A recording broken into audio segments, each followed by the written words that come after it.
మనందరికీ తెలుసు కదా, రీసెంట్గా సంజయ్ థియేటర్ వద్ద జరిగిన సంఘటన ఏదైతే రేవతి మరియు తన కొడుకు చావు బతుకుల మధ్య ఉంటే ఏమైతే చనిపోవడానికి జరిగింది.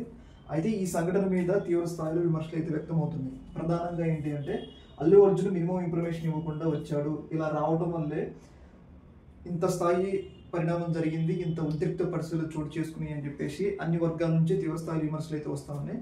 మరోవైపు పోలీసుల మీద కూడా విమర్శలు అయితే వస్తా ఉన్నాయి. పోలీసులు మినిమం ఇన్ఫర్మేషన్ లేకుండా ఎలా అల్లు అర్జున్ థియేటర్కి తీసుకురొచ్చారు అని చెప్పేసి రకరకాల విమర్శలు అయితే వస్తూ ఉన్నాయి. అయితే ఈ సందర్భంలో పోలీసులు అల్లు అర్జున్ మీద కేసు నమోదు చేయడం జరిగింది, నాన్ బెయిలబుల్. ఎందుకంటే ఒక వ్యక్తి ప్రాణం పోవడం అంటే మామూలు విషయం కాదు కాబట్టి అల్లు అర్జున్ మీద నాన్ బెయిలబుల్ కేసు అయితే నమోదు చేయడం జరిగింది. కొత్తగా వచ్చిన బిఎన్ఎస్ చట్టం ఉంది కదా, బిఎన్ఎస్ చట్టంలో 105 అంటే హత్య నేరం, అలాగే 118 అని చెప్పేసి 2 సెక్షన్లు ఉన్నాయి. ఆ సెక్షన్ల కింద కేసు నమోదు కావడం జరిగింది.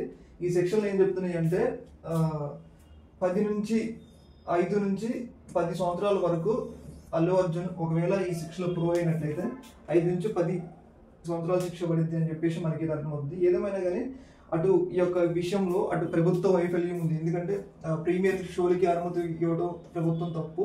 ఇంకోటి ఏంటి అంటే అల్లు అర్జున్ ఇన్ఫర్మేషన్ ఇవ్వకుండా థియేటర్ రావడం అల్లు అర్జున్ తప్పు. ఒకవేళ అల్లు అర్జున్ వచ్చినా కానీ అల్లు అర్జున్ అడ్డుకోకపోవడం అనేది పోలీసులు తప్పు.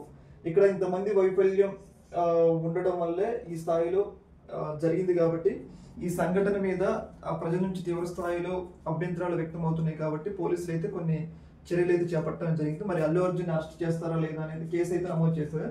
మనందరికీ తెలుసు కదా, డబ్బున్నోళ్ళు మన దేశంలో డబ్బున్నోళ్ళకి ఒక న్యాయం, డబ్బు లేని వాళ్ళకి ఒక న్యాయం. కాబట్టి మరి అల్లు అర్జున్ అరెస్ట్ చేస్తారా లేదా అని చూడాలి. ఏదేమైనా కానీ ఈ సంఘటన అనేది ఒక్కసారిగా 2 తెలుగు రాష్ట్రాల్లో ఆ ఉలికిపాటుని అయితే గురి చేసిందంటే ఎలాంటి సందేహమే లేదు. ఈ యొక్క అంశం మీద మీ యొక్క అభిప్రాయం తెలియజేయండి. Okay, thank you.